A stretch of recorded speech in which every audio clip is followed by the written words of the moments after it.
just a matter of hours now since Senator Hillary Clinton invoked the assassination of Robert F. Kennedy in discussing the continuation of her own campaign, and then said she regretted it, especially as far as the Kennedy family was concerned. In our fourth story in the countdown, let's repeat the exact context. Speaking to the editorial board of the Argus Leader newspaper of Sioux Falls, South Dakota, regarding calls for her to drop out of the race, Senator Clinton said that, quote, people have been trying to push me out of this race ever since Iowa.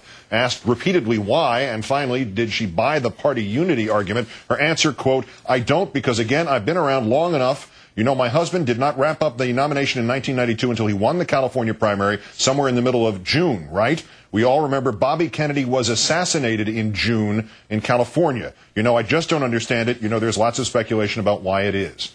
Joining me now for some greater perspective, Professor of History at Rice University, presidential historian Douglas Brinkley. He's also the editor of the Reagan Diaries, out in a new boxed set this fall. Thank you for your time tonight, sir. Thanks for having me on, Keith. Even with every benefit of the doubt, factoring in fatigue, thoughtlessness, carelessness, or that this was an inartful way of trying to make some sort of point about a timeline in a nomination process, how does any candidate say something like this and remain a candidate? Well, I don't think she'll be a candidate for long. I mean, I think Hillary Clinton's been in a box for a while. She's looking for a rationale for a campaign. We know she's been fighting for Michigan and Florida, Keith. And I think this shows how desperate her mindset's gotten. She's really trying to say, bad things have happened in June, so I'm going to stay in the race. But as you rightly pointed out, you get out, and if something bad ever happens, you can always re-enter or be brought to a nominating committee in Denver. So she made a very grim mistake today, and there's really no excuse for it. And I think it's doing great. It will be seen as doing great damage to her persona and her biography.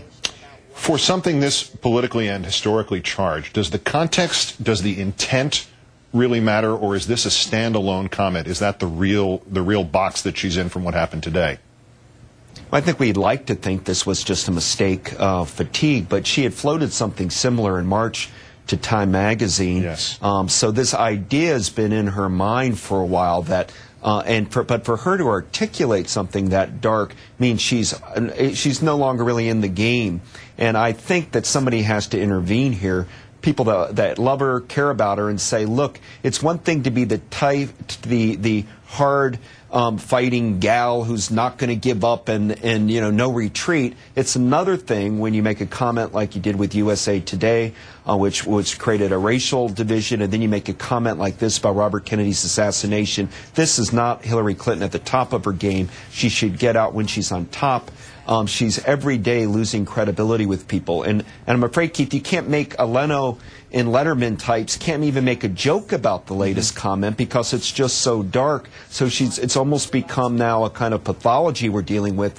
The humor of her not quitting is starting to not even be funny anymore. Yeah, there's an awful sadness to this after today. Give me some context, though, on your bread and butter here. Why a political figure in this country should never use that word assassination. Is there any way to overstate the perniciousness of the thread of assassination in our political history?